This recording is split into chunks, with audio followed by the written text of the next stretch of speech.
Make all the demons quiet, yeah. We were built to thrive, yeah. I think that we've all had enough. What keeps you up at night, yeah.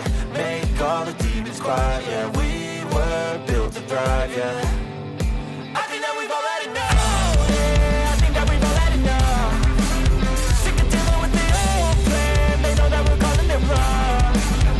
You got me like, oh, yeah, I think that we've all had enough. Sick of dealing with the old plan. They know that we're calling it wrong. Hey, it's too late to try to go contain it. A generation fueled by creation. We live lives on a small screen nation. We control the airwaves, no negotiation. I refuse to think we need saving. Something good will come from creation. And when we think that the world is too anxious, we'll adapt, evolve, survive, and save it. What keeps you up at night, yeah. Make all the demons quiet, yeah. We were built to thrive, yeah. I think that we've all had enough. What keeps you up at night, yeah. Make all the demons quiet, yeah. We were built to thrive, yeah. I think that we've all had enough. Oh, yeah, I think that we've all had enough. Sick of dealing with the old plan. They know that we're calling it wrong. You got me like, oh, yeah, I think that we've all had enough. Sick of dealing with the old plan. They know that we're calling it wrong.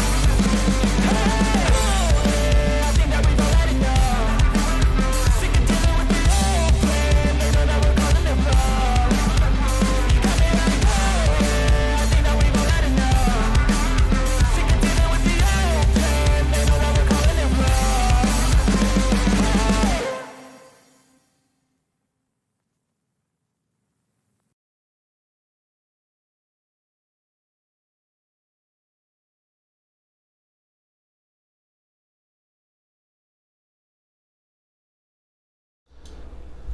Hey everyone, welcome to the first round of the inaugural ACC GT4 championship here at Plebian Racing. The first round is going to be at Brands Hatch, and we have a grid of about 35 drivers today. Really happy with the turnout. We definitely were not expecting to see this many people sign up for GT4, as it's such a underutilized class in ACC, so really made us happy to see such a high turnout. We have 45 registered for the series and still a few slots remaining if you yourself would like to go ahead and join us. If you're interested, check out the Discord, and there is all the information you need right in there. And we're about 5 minutes into qualifying already, and surprisingly, Jordan Nixon in pole with TJ, Mike Middleton, and Mike Faisal making up the next three positions. I was watching their practice session, and it was just it was constantly close between the top five drivers. There was a tenth separating second through sixth at one point. It's looking to be a really competitive grid all around. I think we had around 10 drivers in the 33s, another 10 in the 34s. Just should be some really good competition everywhere throughout the grid today.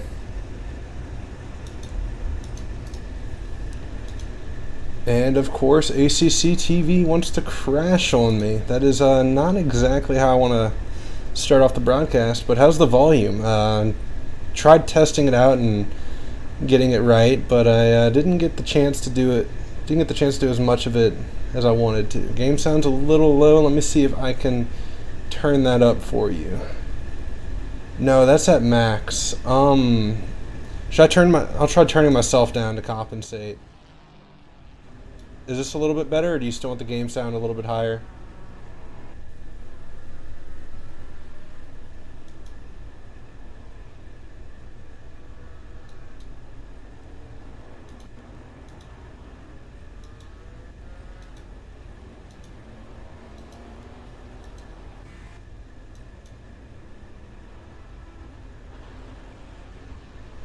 There we go. Go on board to do a test? Sure, let's go ahead and ride on board with Penguin and the BMW.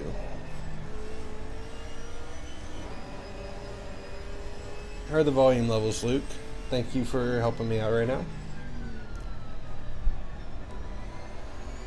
Game sound could be a touch higher. Should I try turning myself lower again, or should I just go ahead and adjust my volume? I'll just go ahead and try. Pardon me, guys. I like my game a little quiet. I like my eardrums.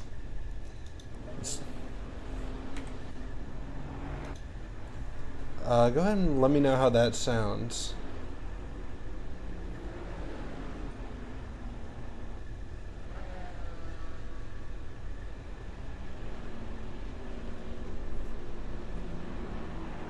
You can hear a bit of fan from my mic. Well, that's not good. Let me see.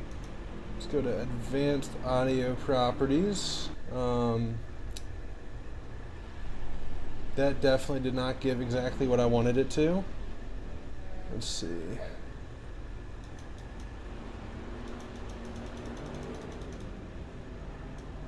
What about now? Can you still hear it? Or is it louder?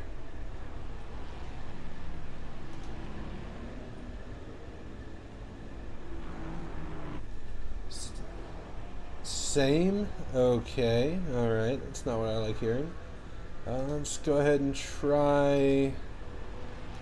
Let's try this.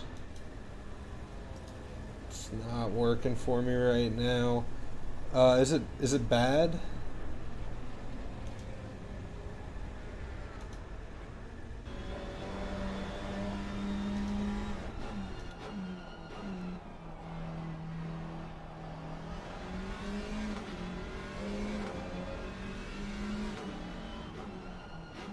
Here, I went ahead and added a noise suppression. I'll turn the game sound a little bit up, just since you keep mentioning that. Make sure we have it right. Try about 19% here. Seems to be about a good volume. That solved it? Alright, great. Well, thank you, Luke. I appreciate that. About 10 minutes left in qualifying, 5 minutes of troubleshooting. But that's okay. Jordan Nixon still in pole at a 31.9. That is flying. Followed by, you have TJ in second with a 31.9 as well. It's going to be close between those two. Both of these drivers are in the Maserati. It's a little bit of a harder car to control. It's the only car in the game that I'm aware of outside of the Cup cars where they have no traction control or ABS. And anyone who's driven ACC knows that the ABS is a lifesaver, as you can just mash that throttle and brake on a dime. Thank you, Luke. Appreciate it, man. Good luck stewarding. I know the grid's a little bit bigger than we expected. Hopefully I can get you some help for the next race.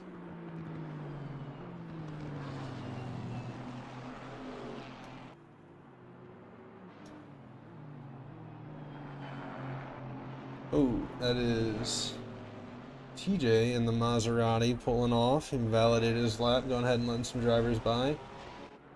You have, let's see, if there anyone improving their lap times? There is. We have Adrian Pezzolato. He is, let's see what car he is in. I cannot tell. Wait, is he in the Maserati as well? Do we have 3 Maseratis in this series? Wow. Oswayne, that would be awesome. I would, or Luke definitely, but just in general, we'd really appreciate that. Yeah, no, I figured that's what you meant. I didn't think you wanted to join me in the booth. Yeah, no, I believe we stewarded together when I stewarded for 604. And yeah, I enjoyed stewarding with you, man, so I'm sure Luke would as well. Your application, or your competition right now is nobody, so I think you've got the job.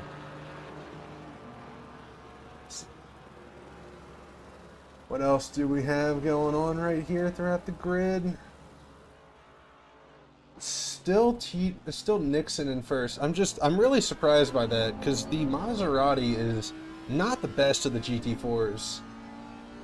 I definitely was expecting to see more Porsches up there.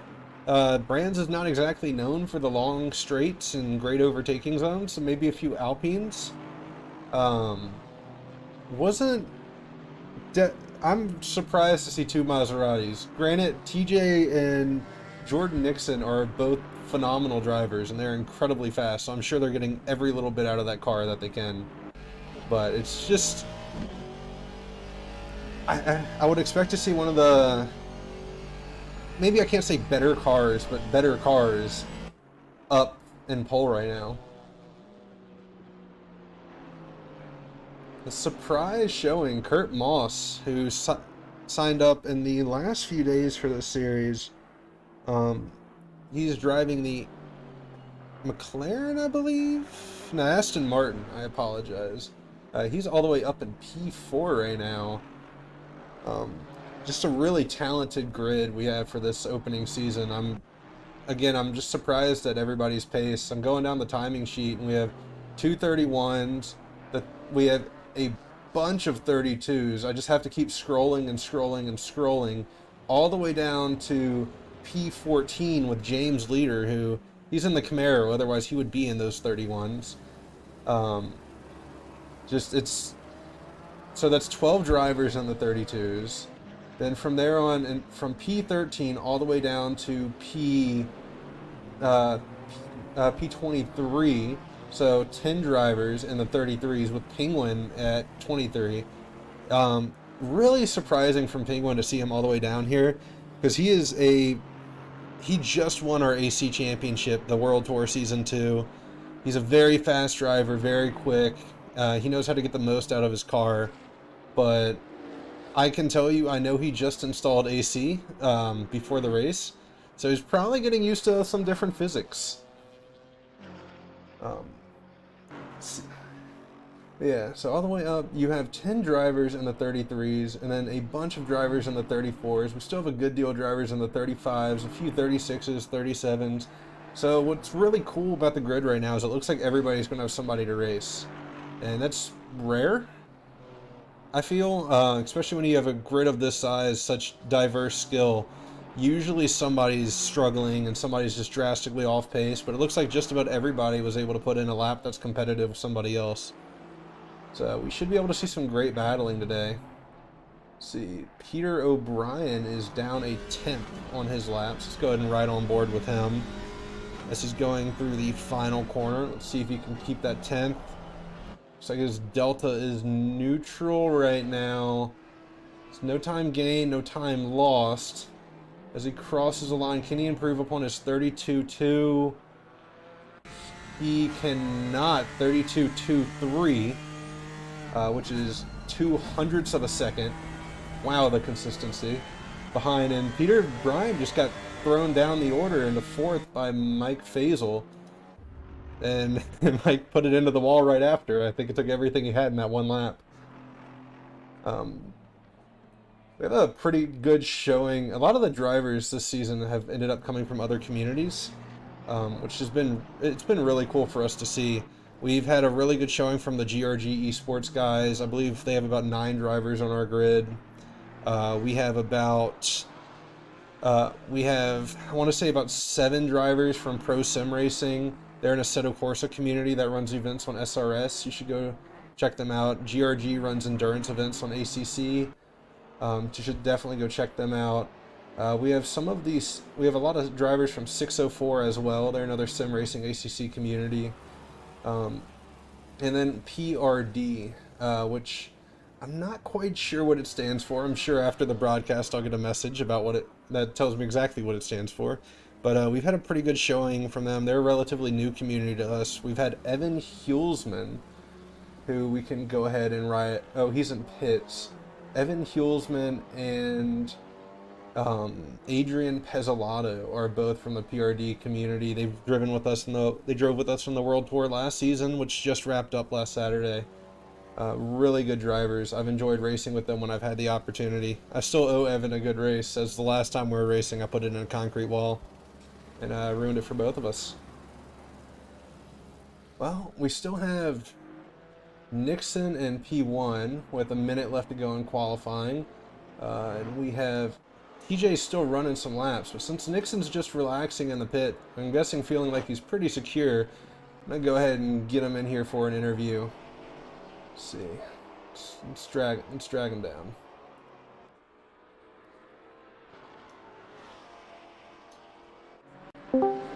Jordan Nixon.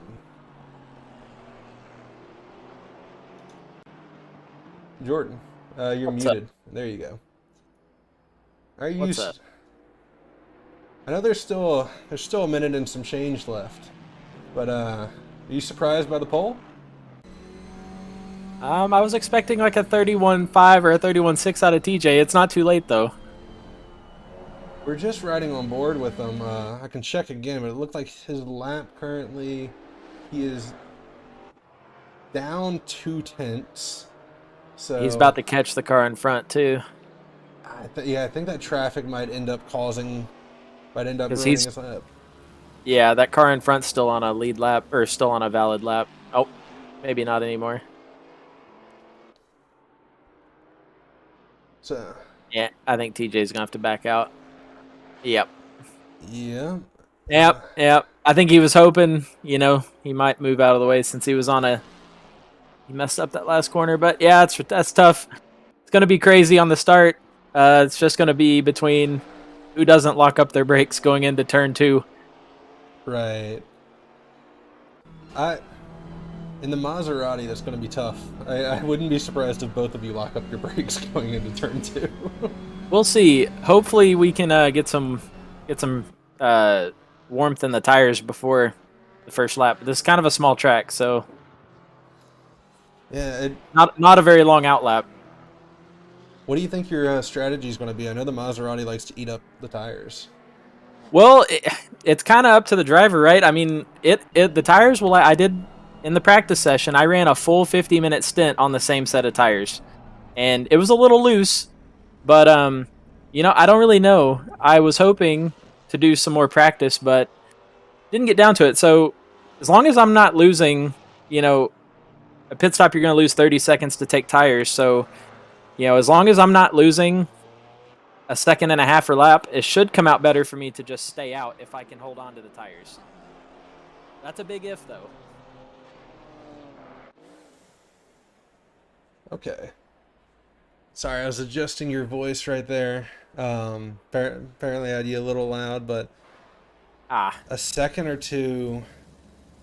Well, right, that's going to be about 30 laps, right? Right. So, I mean, if you split it in half, it's like, 15-ish, 15, 16 laps per stint if you split it in half. Right. So if I took tires right in the middle, like if I'm losing 2 seconds a lap after that, then it would be better to stop. So it comes down to how consistent I can keep the car and how much flat spotting and graining I can keep off the tires. But I think I'm going to just risk it. I'm going to try and go long. Try to do the splash and dash? Yep, I'm gonna drive all the way to the end of the race and come in right at the end. I don't want to get caught up in lap traffic if I don't have to. Okay. Because if you pit at the beginning, you're gonna end up having to pass a bunch of people, right? And if I'm gonna pass people, I want to pass lap traffic, not work my way back through the field. Wow. So we'll see. I don't know. I haven't done many races with this kind of strategy before, so. Actually, I'm not sure I've done any of them with this kind of strategy. Well, seeing you are lined up on the grid, getting ready to do your outlap. The cars are looking a little wonky for me right now. But I'm gonna go ahead and throw you up there so you can go ahead and join them. Good luck on your race. All right. And hope you can get your maiden win with Plebian Racing on the first round. Oh, beating TJ will be no easy thing to do. So, thank you for the best wishes. Hopefully I didn't curse you. Bye. Commentator curse. I'm dead now. Thanks. Bye. Earlier I had a few drivers complaining about few drivers give a few complaints about the commentator's curse. Not towards me. This is my first time commentating within the community. It was mostly our AC commentator, Hi, and I've also fallen victim to his commentator's curse. Hopefully I didn't ruin Jordan's race with that one. So, going through the starting grid, we have Jordan Nixon in pole, TJ in P2. In P3, we have Michael Faisal. P4, Peter O'Brien. P5, Juan. P6, Gavin Moore. P7, Kurt Moss. P8, Stephen Smalley. P9, Bob Robson. P10, Ilpo. Sorry, Ilpo, I don't think I can pronounce your last name properly. I'm not going to butcher it. And following the rest of the grid, we have Evan Hulsman, Adrian Pizzolato, friends. Those two friends are going to be going at it. I'm sure they're groaning because in ACC, I bet you one of them thought they were going to be faster than the other. And Evan was faster, but not by enough apparently. Following them is Mike Middleton, Gene Solomon, James Leader in a surprising P15 showing, Joe Chow in P16, Salman Saad, Jordan White, Mike Trowicki, and Keyshawn Hall wrapping up 10th through 20th. And 21st, we have Josh Mills. 22nd, Don. I'm going with Don. 23 is Penguin. And we have Derek, Jake Falcher, Jake Hardy, double Jakes. 20 seconds. John Crane, Tom Shirley, Alex Ackerell, and Brett Vaughn, wrapping up P20 to P30. Last 8 positions on the grid, wow, is Tristan Blizzard, Michael Harrison, Michael Sid, Ernesto Lopez, Fagan, Michael Nicholas Medina, Kevin Stacy, the Smoked Man himself, comes in at P38 of 38. Dude, you got to give it to him though, Joel. That's the Maserati's not an easy car to drive, and I mean one of them's on pole, and the next one is in P2. Followed by that, Adrian putting his car up in P12. I'm sure he feels like he could have done a little bit better there, but still, what a qualifying. Like, they're really getting the most out of those cars. Meanwhile, the Porsches, don't ask me where they are on the grid. I'm not sure. Everyone who took the strongest car seems to be struggling a little at a track that is, well, good for it. It's just surprising to see.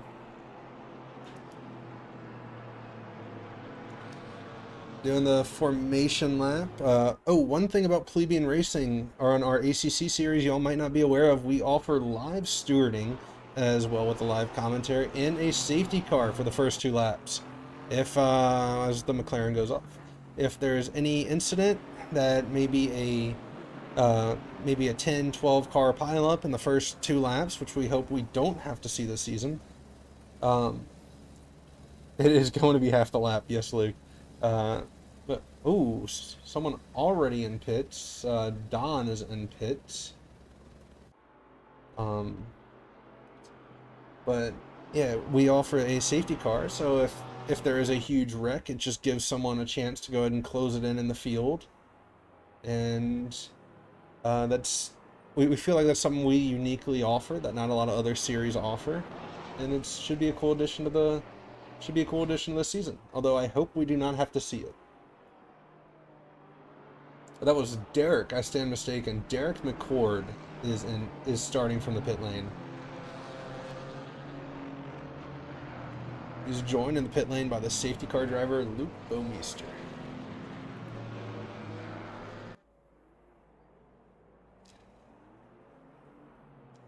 Lining up double file now. Getting ready to go around the final corner. 2 Maseratis chomping at the bits. See who can come out of T1 best and who can keep from locking up those brakes into T2.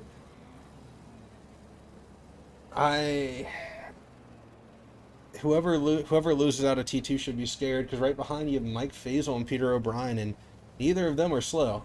Both of them are looking to take a race win today in their first race of the season. Green light, give it all you can. And green, here we go.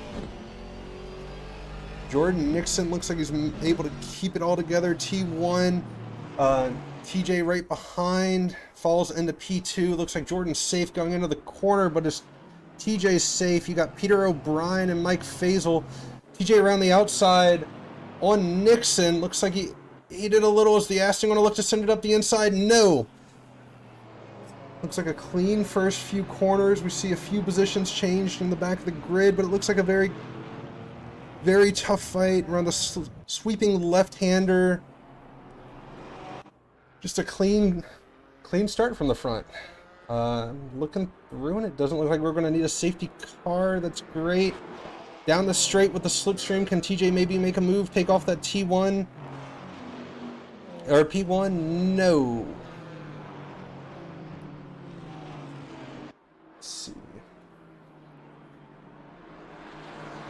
We just had a position switch between Keyshawn and Penguin, as Keyshawn moved up into P20, Penguin down into P21. Now we are on board with Josh Mills in 22nd, trying to see if he can make a move on Penguin ahead, seeing what he can do to stick that Camaro in. I'm personally a huge fan of the Camaro, so I hope he can get something done, maybe around the outside of the final corner. Around the inside, he looks for it. No, decides not to go with it. Looks like a pretty clean race so far from all parties involved.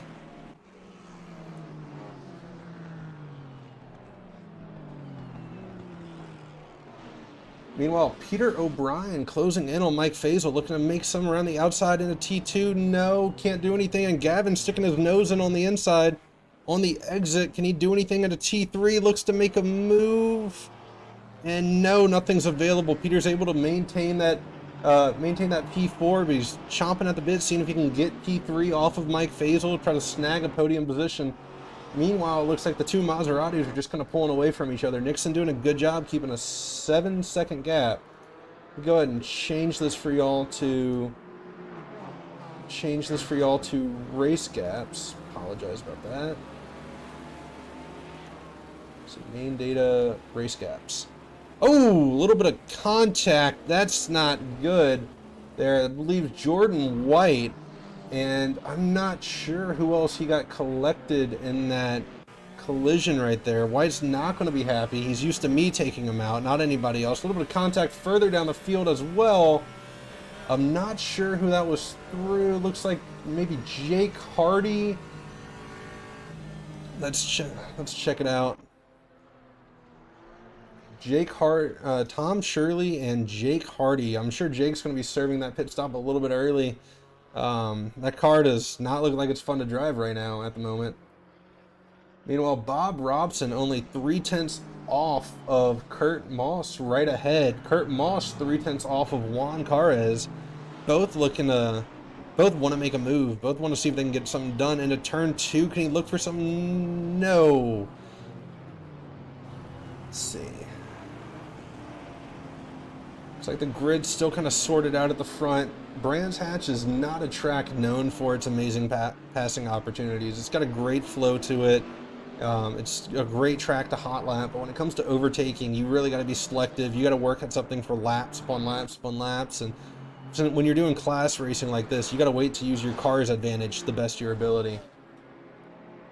It's going to be tough for some of these drivers to try to get around, but cars like the McLaren need to try to do whatever they can as early as they can before their tires start to fall off. Same with the Maseratis, as they're still looking to pull away, but Mike Faisal is kind of closing that gap in. Peter O'Brien not really letting Mike pull away at all, though. Just sitting right behind him, trying to look for any possible opening. Meanwhile, Gavin's just sitting patiently. Ooh, a little bit of a slide from Mike Faisal. Can Peter get around on the inside? Up to his axle. He's going to send it up the corner.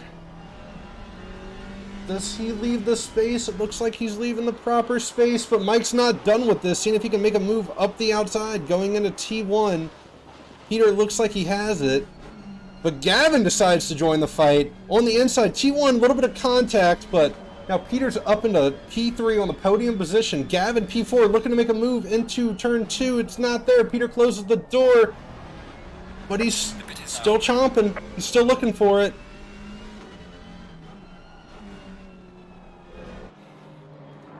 So it looks like that fight settles itself out with Peter O'Brien moving up into P3, Gavin Moore moving up into P4, and Mike Faisal falling down 2 positions. A little bit of contact right there, but rubbing is racing. Really, Gavin just saw the opportunity that Peter created and took it. It really felt like there was nothing that Mike could do once he set himself on the inside. Meanwhile, we have Evan Hulsman looking to try to get around Steven Smalley. Steven has raced with us before in our first World Tour season in the touring cars, and it was not his. They were not his car. He didn't really enjoy the physics behind them. It's good to see him racing with us again, and it's good to see him with a lot of pace. Suddenly looking like he's definitely in the top 10. Definitely looking like he's going to take a top 10 position today.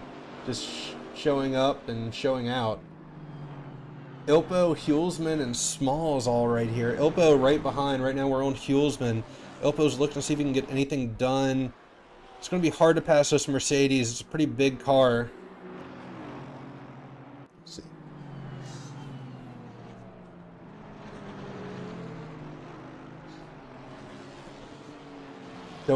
Don't upset the Apple car. Did I read that correctly from Hulsman? Let's see. I believe this is no.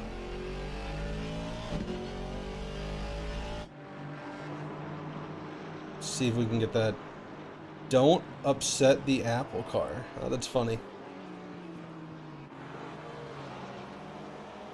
Juan looking to make a move on Mike. Look, I think Mike's falling down the grid, losing pace as Juan starts to close in. Kurt's looking to make a move down the straight. Can he make that stick? Going. No, Juan's able to hold on to it, but I don't think Kurt's quite done. Looking to see if he can carry his better exit speed through the corner. See if he can make a move on that Porsche.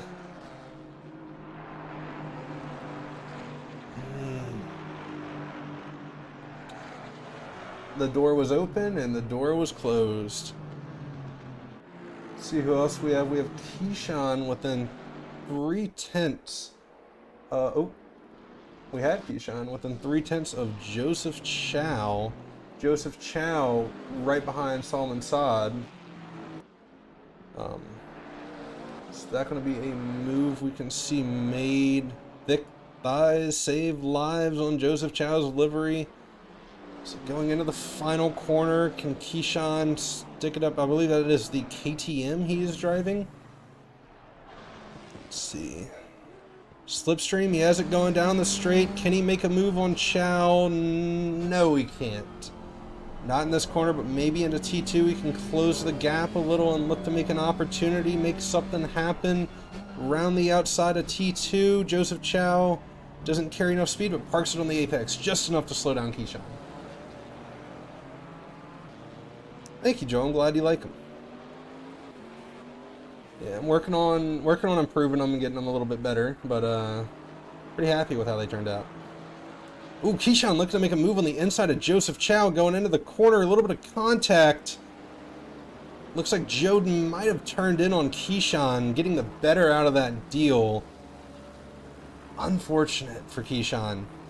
Stuck his nose in, looked like he did everything right, and Joe might have tried to close that door a little too late.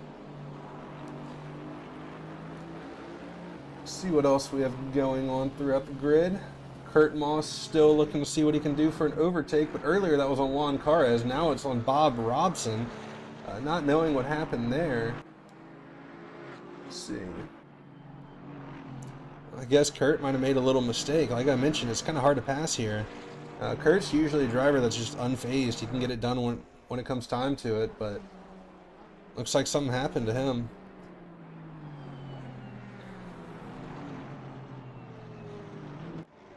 Meanwhile, a battle we have not touched on in a minute now is we have we have TJ and Nixon still going at it.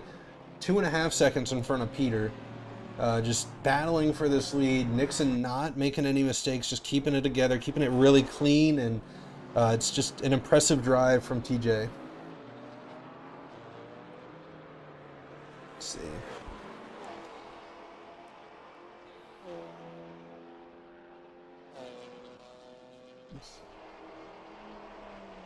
Oh, Juan and Robson just swapped positions. They're still... Now it's Juan and Kurt fighting it down. Looks like Kurt might try the over-under. See how this plays out. Looks like he didn't get the position. Juan's able to hold on to it, but that just throws Kurt right into the clutches of Stephen Smalley, who's not slowed down. Looking to make a move around the outside, move around the inside. What can he get done right here? Looks like everything kind of settled up, but I don't think Smalls is happy with that. I think Smalls is looking for anything he can do. Is there any move available?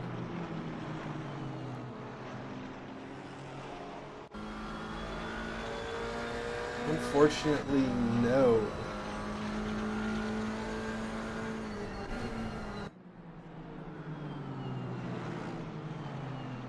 Further down in the field, though, we have Brett Vaughn, Zoominia, looking to see what kind of move he can make on John Crane. John Crane is one of those pro sim racing drivers I mentioned earlier from the pro sim racing community. I feel I should clarify. Really good driver. Haven't had many battles with him, but I've enjoyed every battle I've had. Meanwhile, we're riding on with Josh as Jake Falcher is looking to see what he can do. Let's see.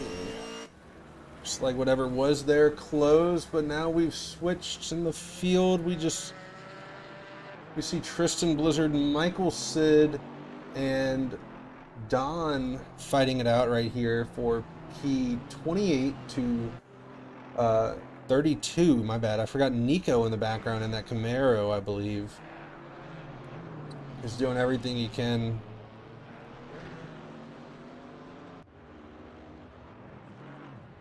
Well, Oswin, we can't have you be a steward and a driver, but if you decide to drive, we completely understand. I feel like we have some really good racing. I'm interested to see how our leaders are going to interact with the lap traffic when they get to that point a little later in the race. I believe there's still a little bit of a gap they have going on. Off track, that was, I believe, rookie Fagan. Just trying to keep it together. No, he is in the Camaro, so that would be Don who went off track. Blizzard looking to see if he can make some kind of move here. Nothing really available, but Michael wants to see if he can now make some kind of move. Looks like he got the better exit with that Aston. He looks like he can make something happen going into the corner, but instead we get Joseph Chow and Keyshawn, as Keyshawn looks to make the move on the Italian torpedo himself, Joseph Chow. Followed right behind by Josh Mills. When you get overtaken, that can leave you a little bit flustered as a driver. So personally for me, whenever I get overtaken, it's just important I instantly focus on the driver behind, but some people can just lose focus and they start to fall down the order. I wouldn't be surprised if that happens to Joe. He's quite the emotional driver. He kind of puts his all on the line when he's driving, and very much when he gets overtaken, I know it can fluster him a little, throw him off his game. But he's doing a good job of bringing it right back on Keyshawn, not really letting him pull away, keeping it to a 2/10 gap. A little bit wide right there. He's losing his car. And, oh, no. Oh. That was almost Penguin taken out. Joe's car is not looking too good. I imagine he's going to be making a stop for the pits. It's unfortunate for him. Hopefully not race ending, and he can still kind of pull up some positions. He is the ACC admin and the one responsible for getting this whole thing together. Meanwhile, we are on board with Ilpo, trying to see if he can make a move on Smalls. Only 4/10 behind, going into the sweeping left of turn 3. Looking to make it into the sweeping left of turn 4. It's just there's... I was about to say there's nothing there, but sitting right behind him, I think he might have the speed. Looks like Smalls ate a little bit of grass, and I don't know if that killed his exit. Oh, I don't think they're going to be close enough. No, they're not going into the corner. Smalls able to maintain P9, Ilpo P10, but looks like that's not it. They're not done by any means. Ilpo looked to see what he could do in the next corner, and there wasn't anything.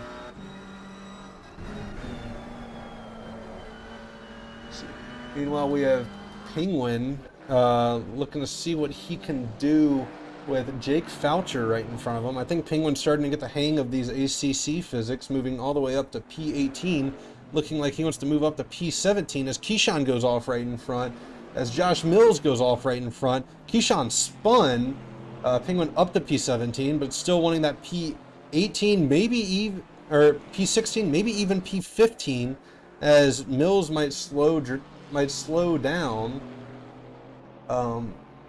Jake.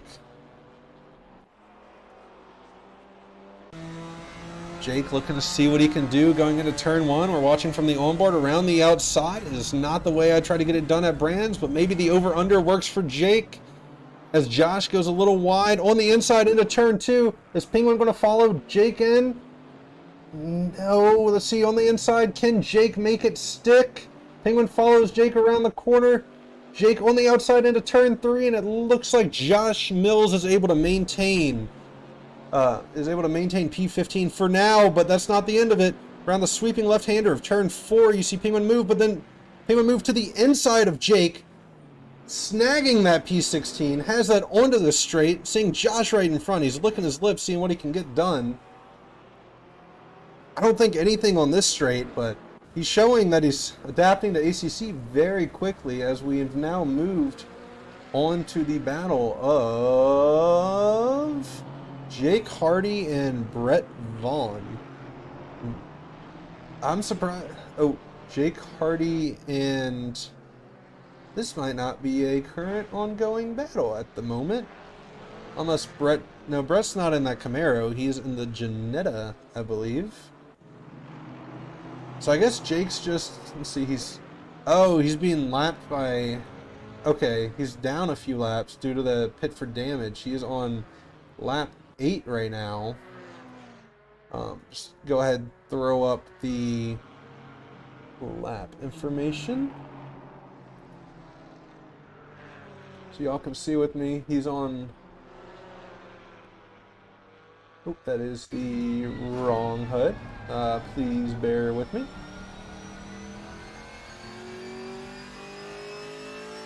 Looks like I can't find the right HUD. Meanwhile, we have Fagan battling it out right now with Don. Fagan up in P24. That's really good to see from Fagan. There's some good talent in this grid. And Fagan's kind of been struggling to put it near the... Fagan's been struggling to find his pace consistently, so it's good to see him actually getting in there and battling his way throughout the grid.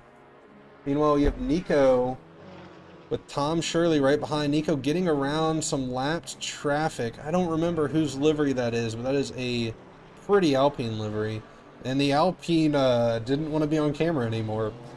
As Nico is now behind Michael Sid in P29.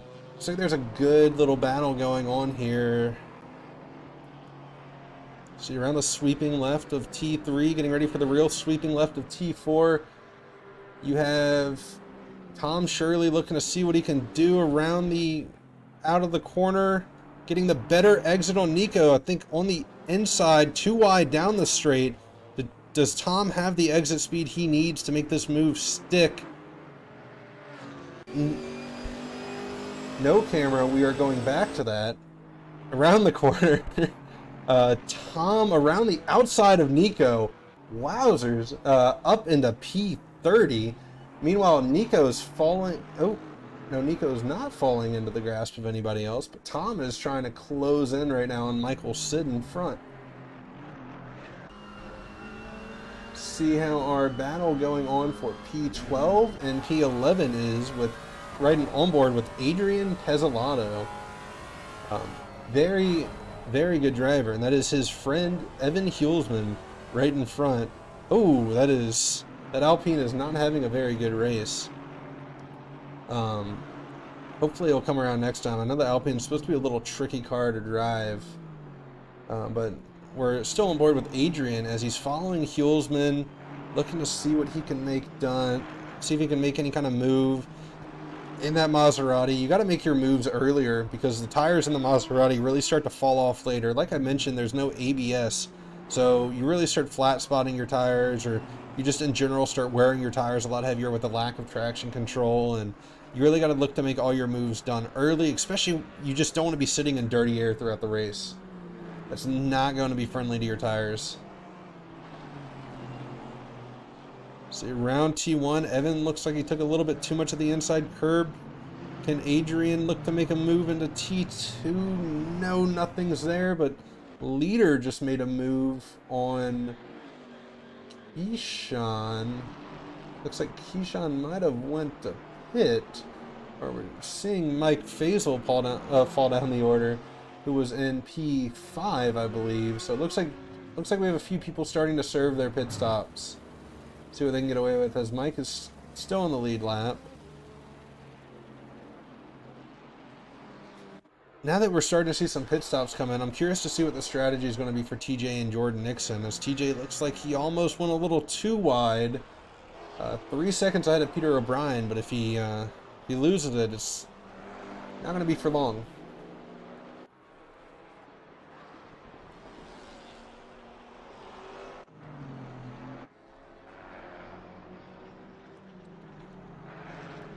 Just in general, Brands is one of those historic racetracks that I feel like the racing community has a lot of love for, a lot of passion. It's kind of like a love it or you hate it track. If you get the flow, it feels so natural to drive, and you wanna just keep hot lapping it. You enjoy driving it. It's one of those tracks that just makes sense. If you don't get it, though, it is the most infuriating track in the world. The sweeping corners, you don't brake like you do for most tracks. The braking's off. You're carrying speed different ways in the corners. It's a very British track, which gives it a unique feel. And it's just... It's interesting to watch how people feel different ways as Derek goes off, conceding the position to Joseph Chow, who moves up to P26 as he tries to close into Jake Foucher. I think Joe knows he has the speed. He has what he needs to go ahead and close it. So I believe he served a pit earlier after hitting the wall. So all he needs to do is kind of keep it together. I imagine Jake has yet to serve a pit, and this will be a great opportunity for Joe. Meanwhile, Smalls up in P7, only 2 tenths behind Juan, as some of the drivers in front have started to pit and taken different strategies. I'm curious to see how this grid ends up shifting. If it was me, if I feel like I'm faster, I'd do exactly what Smalls is doing right now. Just go ahead and go for the undercut, see if you might be able to gain a few track positions. But the problem is, let's see, he's pitting. That's going to put him, I believe, out to around P20. Looks like there's a decent gap there. But as he starts to catch up to the lap traffic that might be doing splash and dashes, they are going to fight him for position. So the earlier you pit, the better off you are. And as you have the two Maseratis battling it out right now, going down the straight, Jordan Nixon able to maintain pole, using the McLaren on the inside to keep TJ behind him. Very, very smart move. I think TJ's probably yelling at his monitor right now, knowing that was his best chance so far to make something happen, but it's not over yet. Only 2 tenths behind. The TV camera decides not to work as it should. Hey, Derek. How are you doing, man? Dealing with lap traffic. Looks like it's creating a lot of opportunities for TJ to maybe stick his nose where I almost feel like it doesn't belong. Peter looking like he's closing in that gap due to the lap traffic. The problem is when you're the lead car and you're the one You're the one in P1. All the other cars that you're approaching are getting a blue flag for the first time. So they don't understand, like, they have to start realizing, oh, I need to start letting people by. So for the first car, you might have a few corners where they might be holding you up a little bit more. They're not really leaving they're not leaving as good of opportunities. We are halfway through, not over yet. And for the second car, the third car, the blue flags have already been out, so they know what to look for. And it creates some really good opportunities for those following drivers to look to see what they can make happen. Meanwhile, Kurt looking to see what he can do to Juan. That's unfortunate that you couldn't race tonight, Derek. Are you still signed up? I thought you signed out of the championship. Or did you sign out because you had a long day of work? Juan, Kurt getting around Juan.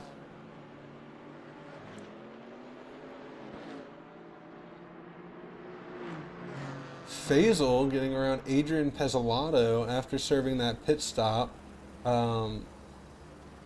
Looks like Pezzolato started to pit.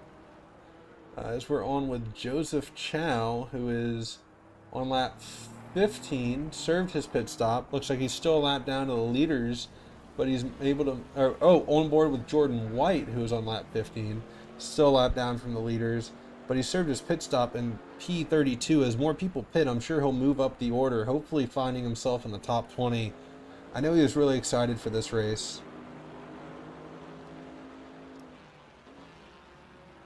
Yeah, I'm sorry to hear that, Derek. I wish we could have you join us, but unfortunately it just doesn't work out for everyone.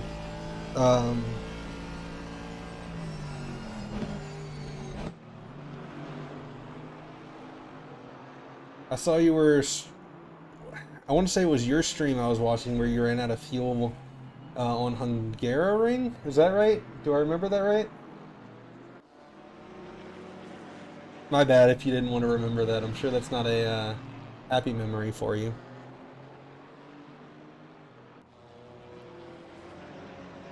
Ilpo fighting with... Ilpo trying to see what he can do to make a move on Juan, and that Aston Martin on Porsche. That Porsche is just such a small car.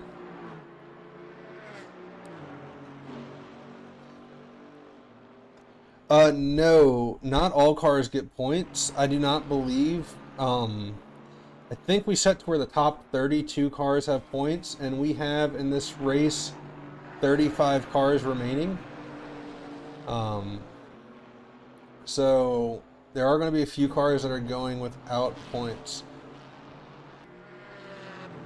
Jordan White making a move on Mike Harrison for position, and he goes off. Mike decides to follow him, maintaining his maintaining P31, but not in the cleanest of ways.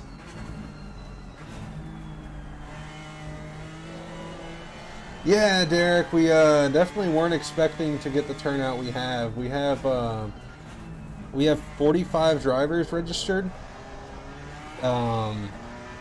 Very, very diverse skill group, and luckily everybody seems to have somebody to race. Looking like most people are close to somebody. But very, very diverse skill group here, and yeah, just people everywhere on track.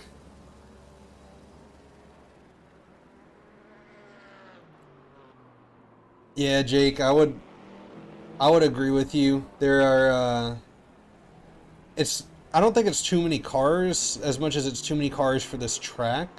Brands being a very small, tight track. Nixon needing to get around. Joseph Chow looking to make a move on the outside, just getting around the back marker. Joe just letting it happen. But yeah, I don't think it's too many tracks. I meant too many cars. It's for this track. It's a very tight track. There's not a lot of passing opportunities, and on other tracks, I'd say it makes a lot more sense. Like Coda, I think makes sense. Indy is going to be a little tight with this many cars. See, Bathurst will make sense with this many cars. It's just, I want to say that 45, or with 38 cars showing up at Brands, it's just, it would be almost like 38 cars at Zolder, where it's just such a short track, and the racing line is very defined, so it's going to be hard to deal with that many cars at once with such a pace difference. But it looks like overall most of our drivers are doing fairly well with it, with most of the drivers most of the drivers either on the lead lap or only a lap or two down. It's kind of crazy to watch these Maseratis, as both of them are putting in 32s throughout the race. I was expecting to see some 31s from them, but Nixon with the 32.3 as his best lap, and TJ with the 32.2. Looks like, however, Nixon is the best potential at a 32.1. I think Watkins will be tight, but Watkins is a little bit easier, I feel, to get around cars than tracks like Brands. Even though it's such a such a tight track, it's just, there's a lot of heavy braking zones you can look to make moves in, and if you're the car with the blue flag being given, if you're aware, you can kind of create a lot of opportunities without hurting your race much. That's not something I feel like is really offered at other tracks. It's not something I feel like is offered at other short tracks.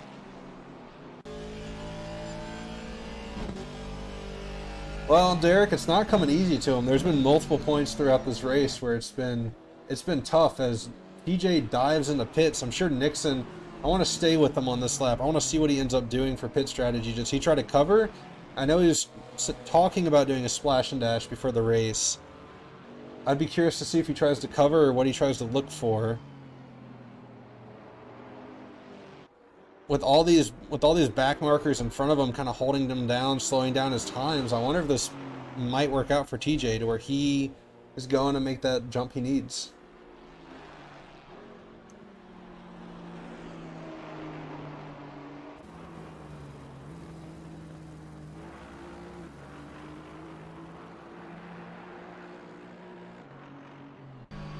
No, Jake. Thank you, Derek, for explaining.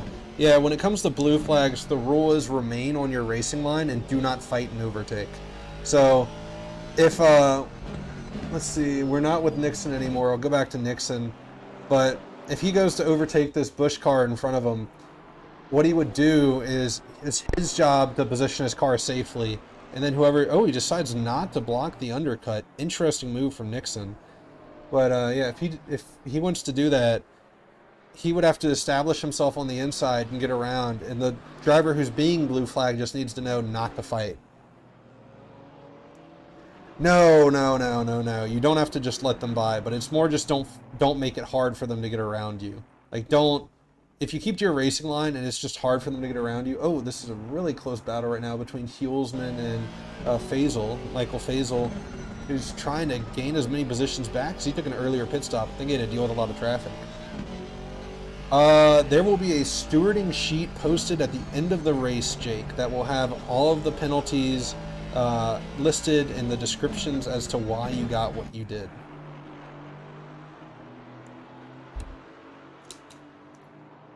I don't believe I caught it on broadcast. There's been quite a bit of overtaking going on broadcast. So I haven't really been able to see everybody's fights, sadly. No, there was not a lot of wrecks at the start, actually. Lap 1 went swimmingly. Really good lap 1.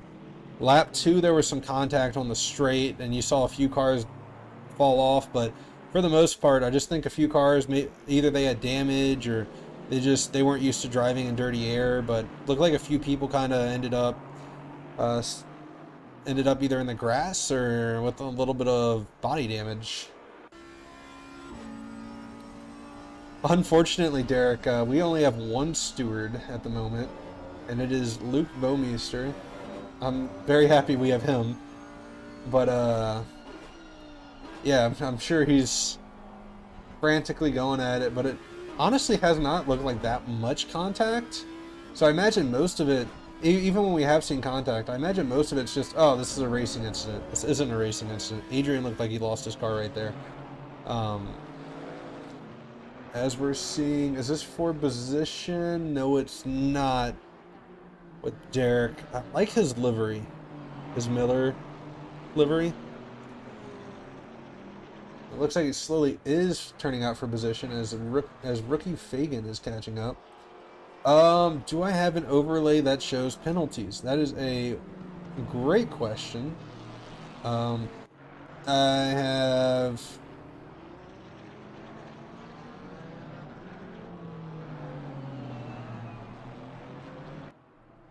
Nope. Nope. I do have pit stops. Here y'all go with that wonderful pit stop information, letting you know who is and isn't already serving a pit. Several drivers have decided to serve 2 pits, I'm sure not of their own accord.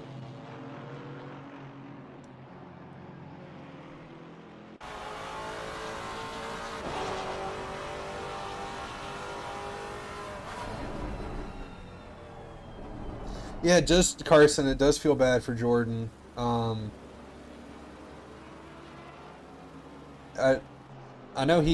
know this is his favorite track and he's really looking forward to this one, but it looks like he's done quite the recovery drive, I believe. Oh, never mind. He's still P32. I stand corrected. He's trying to catch up to Mike Harrison. Joe, looking to make a move on Jake Foucher.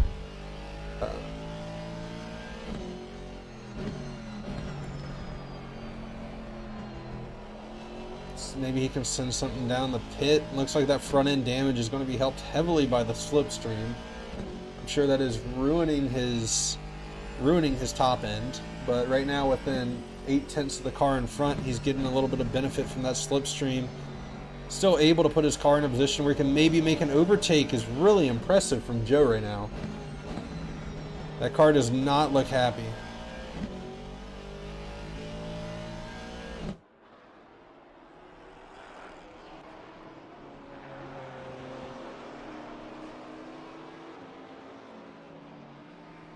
Yeah, I need to go read that manual, Derek.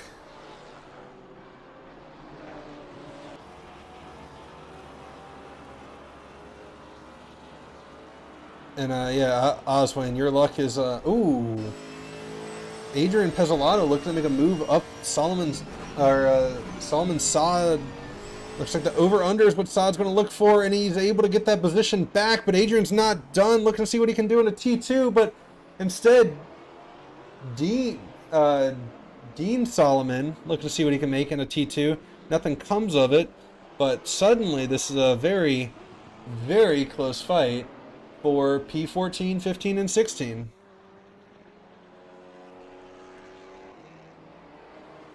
Going around the sweeping corner, you have Adrian on the inside.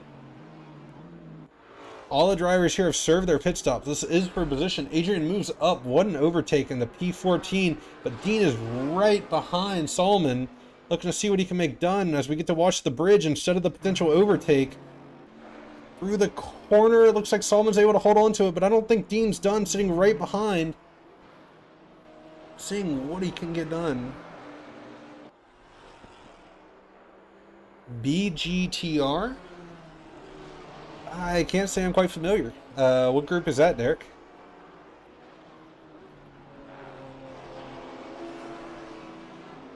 Oh.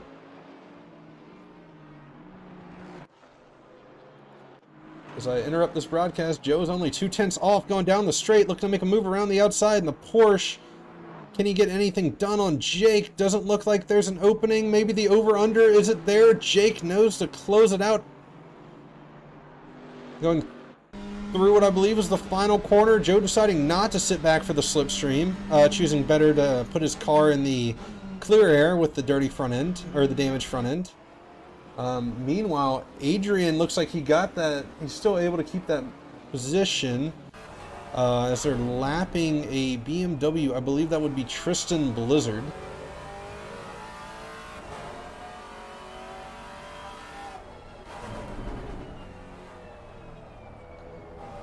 I wasn't familiar you were on it. I wasn't familiar. I did not know you were on a team, Derek. That's cool. And Ozzy, I was responding to you. I think Joe Jordan has worse luck than you. I'd agree, but a lot of that luck comes from me. I end up finding grass, and then I end up finding his car. Right now, in the first two positions, though, we have Jordan Nixon and Juan Carez. Neither have served their pit stop. TJ looking like he's closing in as fast as possible. With a average pit time looking to be around 22 seconds. TJ is well over that distance behind at around 30 seconds. So Jordan Nixon's doing a good job of holding on to it. Looks like he's clear right now if he was to service that pit stop and just go ahead and make sure he can confirm that position with 9 minutes left in the race. I wouldn't want to risk it. You see Joseph Chow around the outside, a little bit of contact right there with Jake Foucher. I don't know if Joe went a little too wide or if or what happened, but Joe's able to keep that position, moving up into P17. Now leaving Jake exposed to John Crane and Keyshawn Hall right behind. Keyshawn making a move into turn 2. No, back to Keyshawn we go as he makes it stick on John Crane. Good move from Keyshawn. And Kurt back in P22. Looks like he had some of your luck, Oswayne. He's making these positions up, getting around Mike Trewicki. Trying to close. Now he's a 23-second gap with 9 minutes left to go. I think P21 might be all that's in the cards for him tonight, unless there's a unfortunate incident that'll follow up soon. Meanwhile, Ilpo close on Gavin Moore. Ilpo's been doing a really good job this race. Just he's moved up to P6. Let's see if I do. Nope, they do not offer me what I wanted. So y'all do not get to see how many laps have been changed. Let me go here. Ilpo up 4 positions from his start in P10. The driver with the most position gains this race has been rookie Fagan, moving up to P25, just keeping it clean. Hopefully he can maintain that. Great race from Fagan, however. For drivers that have not pitted, I have Luke Baumeister and I have Jordan Nixon. And Luke is the safety car driver, so I think we're good on pits right now, unless they just didn't add fuel.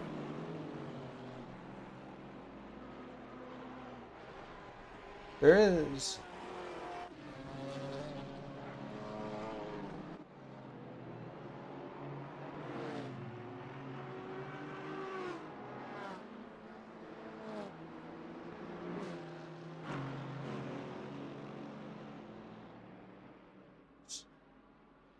Right on board with Keyshawn Hall. So he's just kind of relaxing. There's a little bit of a gap to the drivers behind, a little bit of gap to Joseph Chow in front. Jake slowly closing in. I believe Keyshawn and Jake are very familiar with each other. Both of these drivers are GRG drivers. They've both raced together quite extensively. And they know how each other behaves. So I would not be surprised to see a good fight in the last 6 minutes between these two as Jake slowly closes in that gap.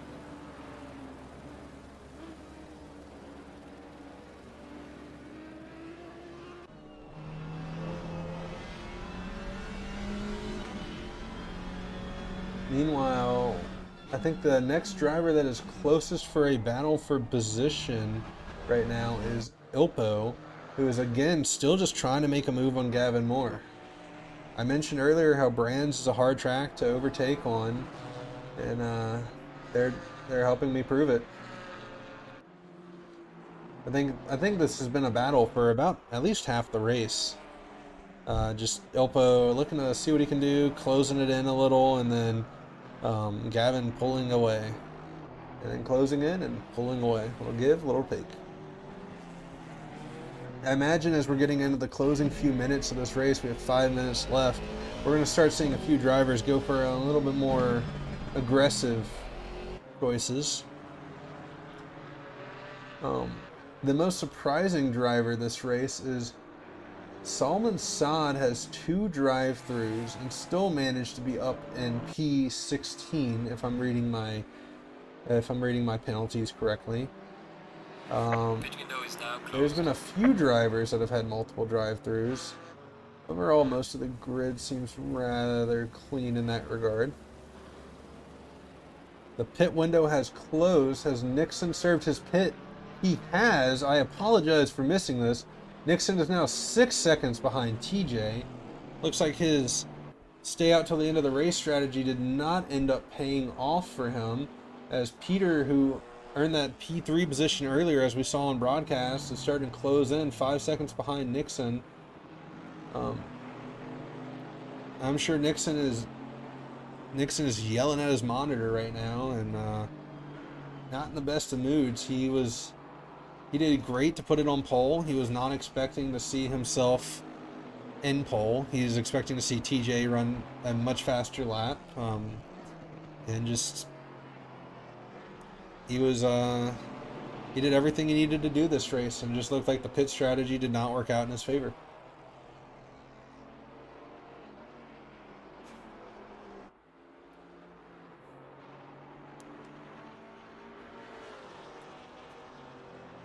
See. Joseph Chow 2/10 off of Keyshawn, who I believe was behind Joseph Chow earlier, so Keyshawn must have gotten around Joseph Chow. So I believe Jake was behind Keyshawn, so either Joe made a mistake or that front end ended up getting to him. Going into the final few corners, it's right on board with Joe.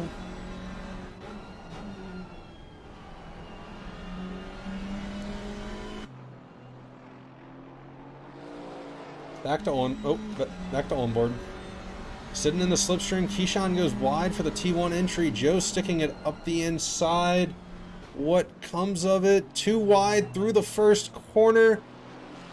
Looks like Keyshawn's going to be falling behind Joe into T2. What does he try to do? He sticks it around the outside. Joe able to maintain the position. Why are we going away from that? Joe is able to keep the position in P16. Now we are with Gavin Moore, as Ilpo again is still working at it, seeing what he can get done. No, TJ is running the Maserati. Very, very tough car to drive. But clearly, it can work out if you know how to get the most out of it. As both our pole sitter and TJ, who started P2 this race, are running the Maserati. And I believe the only other Maserati driver in the series is Adrian Pezzolato, who's currently P13. Behind his longtime friend Evan Hulsman, who is in P10.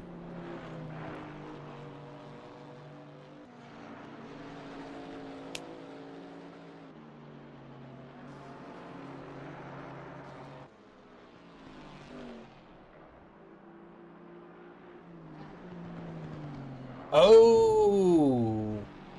I apologize, guys. I am working with this software for the first time, and I now found where the remaining race time is, so I can stop going to OBS to check what my graphic says.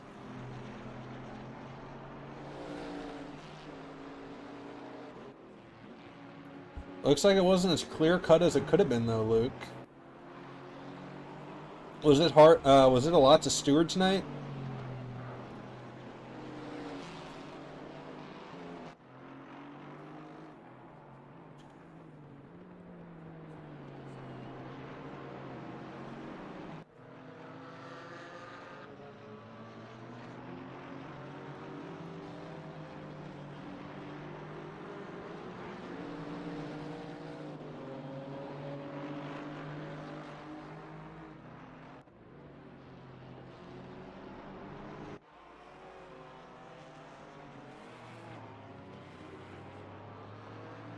Yeah, I'm not surprised. I was actually surprised to see how clean the opening lap was. Now maybe you, with your fancy stewarding software, might be able to tell me a slightly different story about how that went. But from what we saw, it looked like it was a very clean opening lap. Lap 2 is where it started to get a little interesting. What has happened to Joseph Chow? Fallen to P20. Earlier he was in P15. Oh, I missed that. I apologize, TJ, as he has crossed the line, the race winner. You have Jordan Nixon, who crossed the line P2. Peter O'Brien, who I've also missed crossing the line, in P3. Bob Robson, and then Bob Robson, P4. Gavin Moore and Ilpo still fighting their way down to the line, taking P5 and 6. We have Juan crossing the line in P7. Mike Middleton, P8. Mike Faisal, P9. I'm sure he's disappointed with how the night turned out for him. Followed by Evan Hulsman, who is crossing the line in P10. Wrapping up our top 10 finishers. A surprise to see James Leader out of the top 10, coming in P11. Usually he is a guaranteed podium position. Stephen Smalley coming in P12. What an improvement he's made. Last time he raced with us, he was a back of the mid-pack driver, and now he is showing himself at the back of the lead pack, front of the mid-pack. Really good driving from him. There's Adrian Pezzolato crosses in P13. Dean Solomon in P14. Solomon Saad in P15. We're going to have Keyshawn Hall come across right behind Saad in P16. Jake in P17. And now everyone has crossed the line. All 35 drivers have finished their laps. And I'm going to go ahead and start some interviews.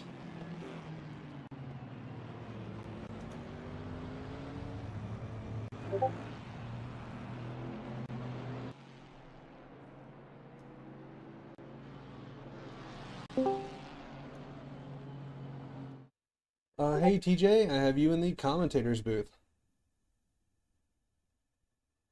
I'm in the commentator's booth? You're in the commentator's booth. Congratulations on your race win today. Oh, thank you. I was not expecting that after the first 3 or 4 laps. Nixon was just, yeah, I couldn't match his pace. I don't know what happened. Whatever I used in practice, it was gone. I saw you ended up hitting about halfway through the race. Is that right? Yeah, I was following Nixon, and there was a gaggle of cars in front, and I thought there was an opportunity. Mind you, it was a dice roll either way, but it looks like it turned out well for me anyways. Did you take tires or just splash and dash? No, splash and dash. Wow. I think you came out with a 6-second gap on him with the undercut. I didn't expect it to work that well, because when I came out, I noticed he had clear track in front of him, so I was like, well, it probably didn't work as well as I thought it would, but yeah. Congratulations on the win. Why do you end up choosing the Maserati? Clearly it has some pace here. I usually just go with the Chevrolet, and I decided I'd branch out, and I wanted to try something a little more difficult, and I thought the Maserati was going to be, not slower, but definitely more difficult to drive, and it is, but I had no idea it was as fast as it was, though, or is. It from what I hear, everyone seems to say it's just an undrivable mess and it's so slow, but clearly you and Nixon today proved them all wrong. Yeah, it definitely can be. It's a handful. You got to know how to manipulate the gears for the low speed stuff. And then yeah, it's all about throttle modulation and no ABS, that's the problem too. So yeah, it's difficult, but it's fun to drive. Well, congratulations on your win again. I want to go ahead and interview Nixon now. Appreciate you Awesome. speaking with us. Yeah, no worries, guys. Have a good one. Kudos to all the, everybody on track. You're in chat. It's very clean. You're in chat. Hello. You pulled me out mid-sentence. I can put you back in? No, it's okay. Well, who's in here? Just you. just me. Just you. TJ made a very big brain play. He said he decided to pit in front of the gaggle of cars. Is that the big brain play you're referencing? Yeah, I almost did it. I almost pit when he did, but the problem was I didn't. So there were about 3 or 4 cars in front of me, and I knew my time was going to just hemorrhage. So my only option at that point was to just try to pass them and just go as fast as I could and hopefully come out in front of him. But he made a risk because there were 4 cars in front of me. He made a gamble. He came in and pit.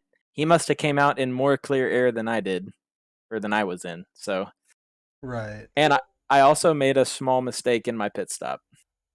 Oh? Yeah, my car did not turn off all the way, so I lost probably about 2 or 3 seconds. Right. But I came out 6 seconds behind TJ, so he made a really good... I mean, he would have had me just on his decision to pit when he did. So, kudos to TJ. Do you think if you would have taken tires and pit a little bit earlier, it would have made any decision, or what would you have done differently that race?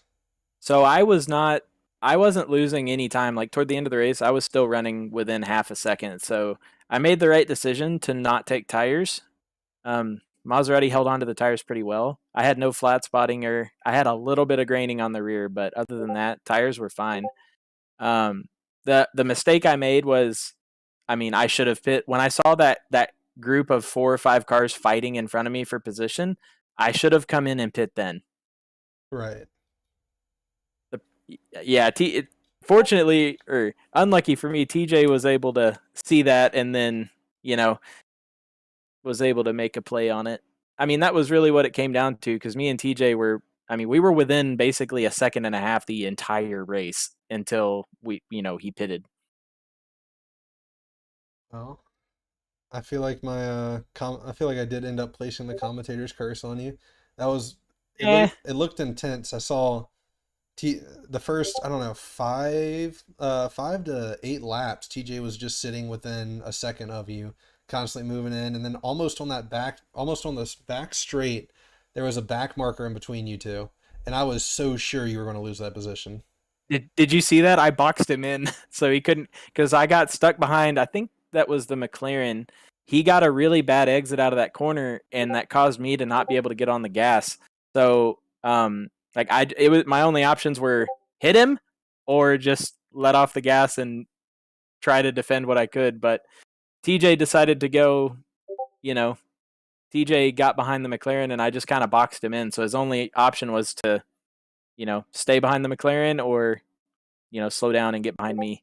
So that worked out well for me.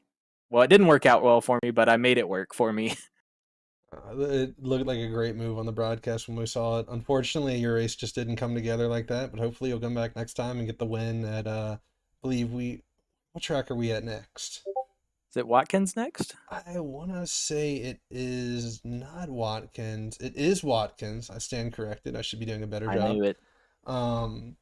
But hopefully next time at Watkins you can come back. But that being a high-speed track might end up being a little dangerous for you in the Maserati. We'll see. It's interesting because the Maserati has good aero, but it's kind of slow in a straight. So I'm not really sure, because you do need speed at Watkins to get up that hill, especially.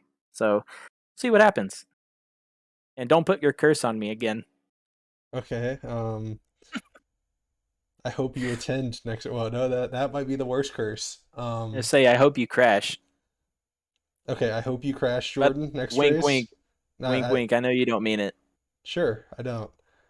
But congrats on the podium. And see you at Watkins. Thank you. See you next week. And we're gonna go ahead and do one more interview this race. I'm gonna go ahead and bring Fagan into the commentator's booth. Having a very quiet race on the broadcast, but the most positions gained. Hey, Fagan, we have you in the booth. Hey, how's it going? It's going well. How was the race? Oh, it was sweaty. A lot of sweat and tears, but it was okay. I was kind of listening in the cast as well while racing, but I enjoyed myself. I know I beat one of my colleagues, so that was interesting. He beat me in Quali. I was like, I'm gonna start behind you now. But I guess the whole scenario was take the pit early because I did a splash and go. Right. Just ran the tires. These tires better last when I'm dead. So I took the risk, which seems fine. So it's all fun. How many positions did you end up gaining in the race? I have no idea. I ended up in 26, I think. I started in 30 something. When you were in 25th, I believe it told me that you were up 14 positions. You had the most out of anyone on the grid. Congratulations. Thank you. Thank you. It's all about the consistency when it comes to things, avoiding crashes and just staying with pace. Because I think my pace was like a 136, 140s. So it was fluctuating, but that's because, letting the faster cars by. But just, keeping with the same rhetoric of line by line, taking a little bit at a time. And how were those blue flags? I know Brands is a very tight track, so I imagine it was kind of hard balancing your battles and letting those cars by. The battles are actually fine. So usually I would take a longer line in a turn if they were trying to pass in a turn, which was fine. So I'll let them pie and then I'll just, keep on rolling. There was this one time though, I forget, I don't know what turn it was, but this car flew by me in a turn. I was like, wow, we are going to die. But luckily, everybody just held the line and we were okay. So it's all good. Well, congratulations on he said you were in 26, so that'd be a 13 position gain this race. You killed it. Sweet. Appreciate it. I'm going to go ahead and throw you back down into the championship chat, but congrats again and can't wait to see you at Watkins. All right. See you later. And with that, I'm going to go ahead and throw us to the ending soon page. I appreciate everyone who came in and watched, and especially those who were chatting with me, helping keep it a little interesting for me. Really appreciate the showing. The fact that we had 45 drivers registered is insane. GT4 is just it's hard to get people, and it's really cool to see the showing and the support we got. And thank you everyone who registered. And I was really happy to see how it turned out. It looked like huge grid. Good Neighbor mentioned it. It was a little hard with that many cars, but it looked like it worked out really well for everybody. And thank you all for coming. Thank you all for watching, and thank you all for driving. It really means a lot to us here at Plebian.